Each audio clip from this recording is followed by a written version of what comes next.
السلام علیکم تمام اسٹوڈنٹس، میں ہوں این عالم۔ آج ہم جو 11ویں جماعت میں اور 12ویں جماعت کے جو اردو کا مضمون ہے، اس میں پوچھا جانے والا جو پیپر میں تیسرا سوال ہے، یعنی کہ سیاق و سباق کے حوالے سے تشریح، تو اس حوالے سے ہم انشاءاللہ العزیز ڈیٹیل سے پڑھیں گے کہ سیاق و سباق کیسے کریں، کیسے یہ پورا سمجھیں جس میں میکسیمم زیادہ سے زیادہ جو نمبر ہیں وہ حاصل کیا جا سکتے ہیں۔ تو چلیے آغاز کرتا ہوں میں۔ سب سے پہلے تو میں مارجن لائن لگا لیتا ہوں، یہ چونکہ پیپر میں آپ کے آلریڈی لگی ہوئی ہیں، اس لیے آپ کو لگانے کی ضرورت نہیں ہے۔ اگر پھر بھی وہ زیادہ واضح نہیں ہے تو آپ اس کو کر سکتے ہیں، ٹھیک ہے۔ تو مارجن لائن لگانے کے بعد سب سے پہلے آپ نے دیکھنا ہے کہ یہ کویسچن نمبر کون سا ہے، ٹھیک ہے۔ تو سوال نمبر، چونکہ یہ پیپر میں تیسرے نمبر پہ پوچھا جاتا ہے، لہٰذا یہاں پر میں لکھ دیتا ہوں کویسچن نمبر 3۔ یہ سوال نمبر 3 ہوگا۔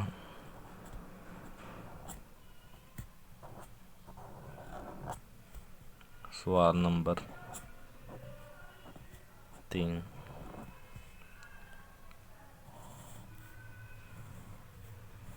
جی۔ اس کے بعد آپ نے یہاں پر لکھ دینا ہے سیاق و سباق کے حوالے سے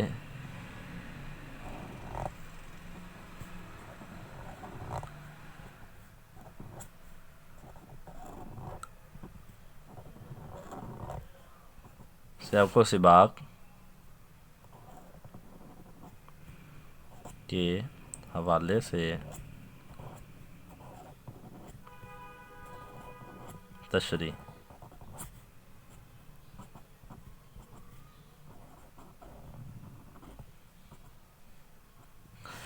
لیجیے جی، اتنا لکھنے کے بعد آپ نے کیا کرنا ہے، آپ کو پتہ ہے پیپر میں یہ چوائس ہوتی ہے، یعنی کہ جز الف کی اور جز بے کی دو پوچھے جائیں گے، جن میں سے ایک پیراگراف، ایک اقتباس آپ کو کرنا ہوگا۔ تو لہٰذا ہم یہاں پر لکھیں گے اقتباس۔ اب سب سے پہلے تو آپ نے دیکھ لینا ہے کہ کون سا اقتباس ان دونوں اقتباسات میں سے آپ کو اچھے سے آتا ہے، جس کے بارے میں آپ کو مکمل یقین ہے کہ یہ ابتدا سے آیا ہے، درمیان سے آیا یا اختتام سے آیا ہوا ہے، ٹھیک ہے۔ تو یہاں ساتھ ہی ہم لکھ دیں گے جزو الف۔ ہم نے چونکہ انتخاب الف کا کیا ہے، ہو سکتا ہے آپ کو بے پسند آ جائے، تو میں نے الف لکھ دیا، ٹھیک ہے۔ تو اس کو آپ نے مد نظر رکھتے ہوئے اس طریقے کے ساتھ لکھ دینا ہے۔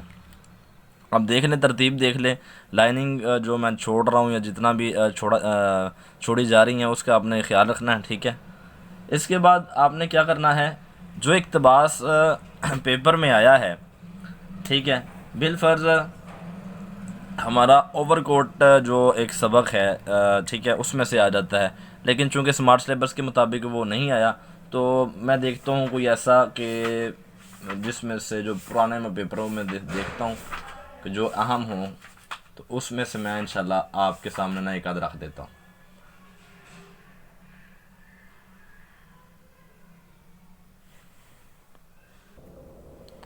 ہاں جی، تو سفارش جو آپ کا سبق ہے اس میں سے ہم نے ایک اقتباس سلیکٹ کیا، منتخب کر لیا۔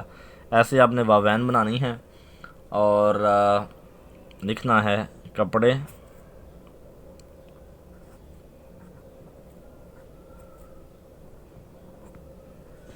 ٹھیک ہے۔ یہ آپ چاہیں تو اس سے لکھ لیں، چاہے تو آپ پینسل سے لکھ لیں، ٹھیک ہے۔ زیادہ بہتر ہے کہ آپ اس کو پینسل سے لکھیں، تو چلو میں پینسل سے لکھ دیتا ہوں۔ یہ ذرا غلطی ہو گئی مجھ سے بھی، تو کوئی بات نہیں، اس کو پینسل سے آپ کنسیڈر کریں، ٹھیک ہے۔ کپڑے تو میں نے بدل رکھے تھے، اچھا بس اتنا، مکمل اقتباس لکھنے کی ضرورت نہیں ہے۔ آگے آپ نے اس طریقے کے ساتھ ٹو بی کنٹینیوڈ کر دینا ہے، یعنی کہ آگے اقتباس چل رہا ہے، اور اینڈ پہ آپ نے لکھ دینا ہے اسے دکھ بھی نہ ہو۔ یہ آخر پہ اس کی سطر ہے، اسے دکھ بھی نہ ہو، ٹھیک ہے جی، اسے دکھ بھی نہ ہو۔ تو اس طریقے کے ساتھ آپ نے جب اتنا کر دینا ہے تو اسے بھی آپ نے انورٹڈ کوما میں واوین جسے ہم اردو میں کہتے ہیں واوین بند کر دینے ہیں، ٹھیک ہے۔ اتنا کرنے کے بعد اب آپ نے کیا کرنا ہے، ٹھیک ہے۔ اب آتا ہے پوچھتا ہے وہ پیپر میں سوال آپ سے پوچھتا ہے کہ حوالہ متن کے حوالے سے سیاق و سباق کے حوالے سے تشریح کریں، تو یہاں آپ نے حوالہ متن لکھنا ہے، ہیڈنگ دینی ہے حوالہ متن کی، ٹھیک ہے۔ اور نیچے آپ نے لکھ دینا ہے، یہاں پر آپ لکھیں گے سبق کا عنوان،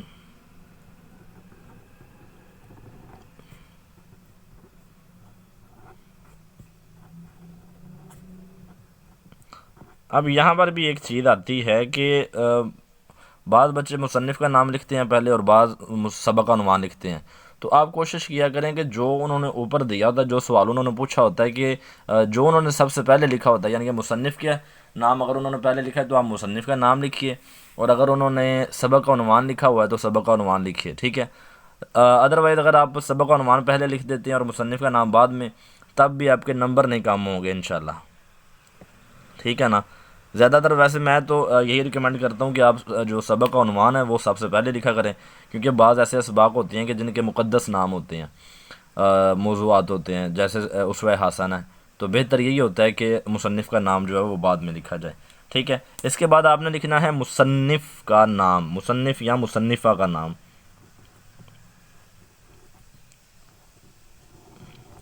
مصنف کا نام، ٹھیک ہے۔ اب یہاں علامتیں، یہ علامت رابطہ ہوگی، اسے ہم علامت رابطہ کہتے ہیں، ٹھیک ہے۔ علامت تفصیلیہ یہ ہے اور علامت رابطہ یہ، ٹھیک ہے۔ آگے ہم نے اس کو اٹیچ کر دینا ہے اس کے ساتھ، سبق کا عنوان ہے سفارش، واوین میں اس کو بند کیجئے، اور جو عنوان ہے وہی آپ نے لکھنا ہے، ٹھیک ہے۔ مصنف کا نام کیا ہے؟ احمد ندیم قاسمی، اور جو ان کا نام ہوگا آپ نے وہی لکھنا ہے جو آپ کی کتاب میں لکھا ہوگا، ٹھیک ہے۔ اگر خواجہ لکھا ہوا ہے، کچھ بھی اس طرح کوئی سابقہ لاحقہ نام کے ساتھ لگا ہوا ہے، تو آپ نے اس کو فراموش نہیں کرنا، ٹھیک ہے۔ اتنا کرنے کے بعد اس کو بھی آپ انورٹڈ کوماز میں کر سکتے ہو، لیجئے جناب۔ اتنا کر چکنے کے بعد آپ کے 2 نمبر بن چکے ہیں، صحیح ہے۔ اب ہم چاہتے ہیں مزید تھوڑا سا اسے ڈیکوریٹ کر دیں، تو آپ نے کیا کرنا ہے، ساتھ اس کے سبق کا عنوان ہو گیا، مصنف کا نام ہو گیا، اتنا کافی ہے، یہی چیزیں ڈیمانڈ ان کی ہوتی ہیں، انہوں نے یہی آپ سے مانگا ہوتا ہے، تو آپ نے لکھ دیا، 2 نمبر آپ کو مل گئے ہیں۔ لیکن ہم چاہتے ہیں کہ نہیں بھائی، مزید ہم تھوڑا سا نا اپنے اس کو گلیمر دیں، تو آپ نے یہاں پر لکھ دینا ہے ماخذ، ٹھیک ہے۔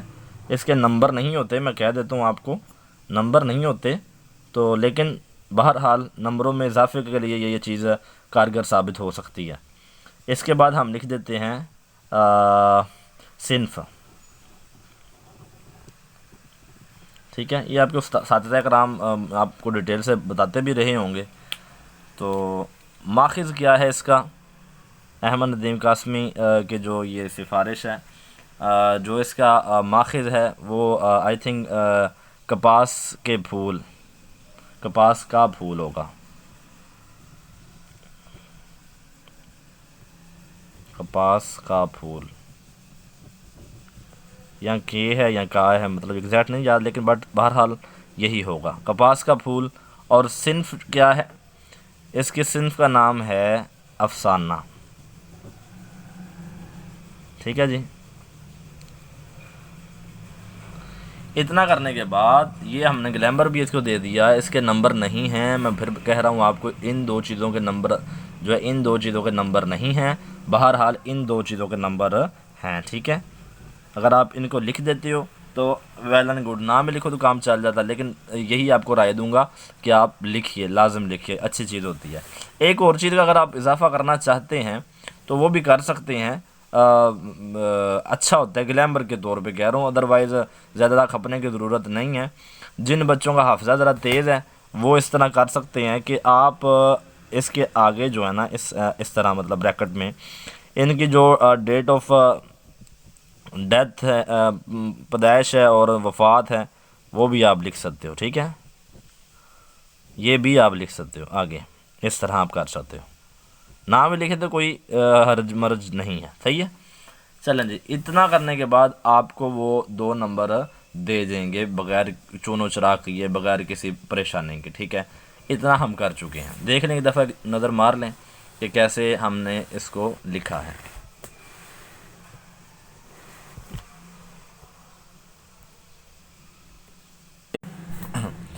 اتنا لکھنے کے بعد آپ نے کیا کرنا ہے، اب آپ نے اپنا جو دوسرا حصہ ہے یعنی کہ سیاق و سباق، اس کی طرف آ جانا ہے۔ تو یہاں پر آپ نے سیاق و سباق کی ہیڈنگ دینی ہے، سیاق و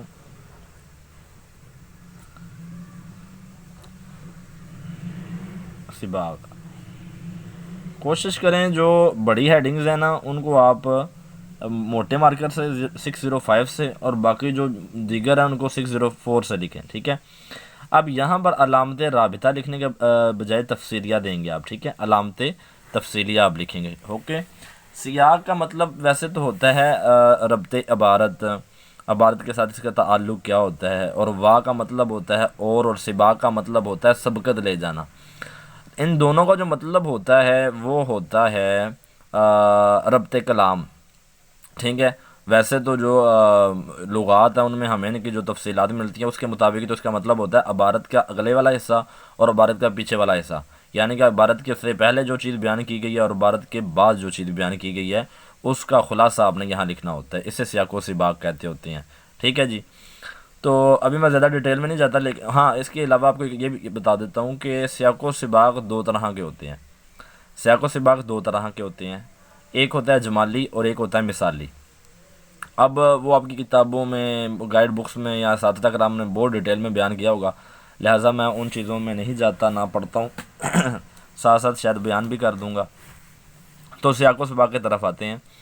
سیاق و سباق بیٹا لکھنے کا جو اس کے 3 نمبر ہوتے ہیں پیپر میں، ایک چیز یاد رکھیے گا، اس کے 3 نمبر ہوتے ہیں، اور سیاق و سباق کی مکمل جو تشریح ہوتی ہے اس کے 15 نمبر ہوتے ہیں، ٹھیک ہے، تشریح کے 15 نمبر ہوتے ہیں۔ تو اس کے جو 3 نمبر ہوتے ہیں ہم کیسے حاصل کر سکتے ہیں، اس میں سے میکسیمم 2 نمبر تو لازم ملتے ہیں، اور اگر آپ ان انسٹرکشنز کو فالو کرتے ہو تو قسمت کی دیوی آپ پر مہربان ہو سکتی ہے اور کوئی شاید آپ کو 3/3 نمبر بھی اس میں مل جائیں، ٹھیک ہے۔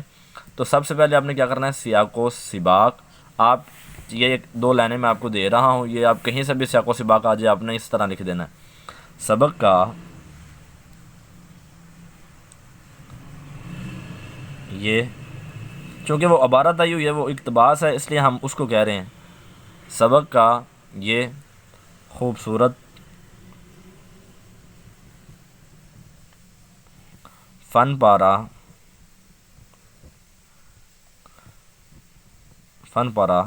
ہمارے نصابی سبق،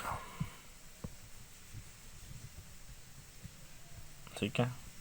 یہاں پر نا سوری مجھ سے غلطی ہو گئی، آپ یہاں سبق نہیں آئے گا، یہاں پر نثر آئے گا، نثر کا یہ خوبصورت فن پارہ، ٹھیک ہے، نثر کا یہ خوبصورت فن پارہ ہمارے نصابی سبق۔ اب نصابی سبق کون سا ہے آپ کا، جہاں سے یہ اقتباس ہے آپ کو پتہ ہونا چاہیے، سفارش، ٹھیک ہے۔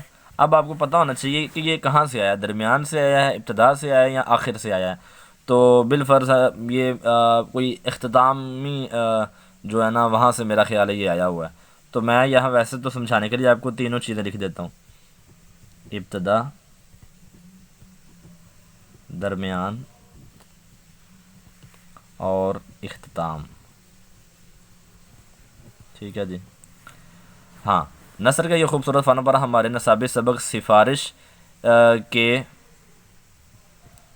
ابتدا، درمیان یا اختتام، اب آپ نے سلیکٹ کرنا ہے، میرے مطابق تو یہ اختتام سے آیا، لہذا آپ نے ان میں سے ایک چیز یہاں لکھ دینی ہے، سفارش کے اختتام سے لیا گیا ہے،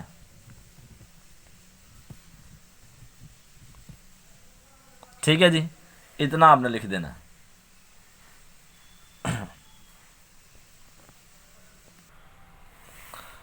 اچھا، اتنا کرنے کے بعد آپ نے یہاں سے اسی پیرے کے حوالے سے لکھنا ہے، زیر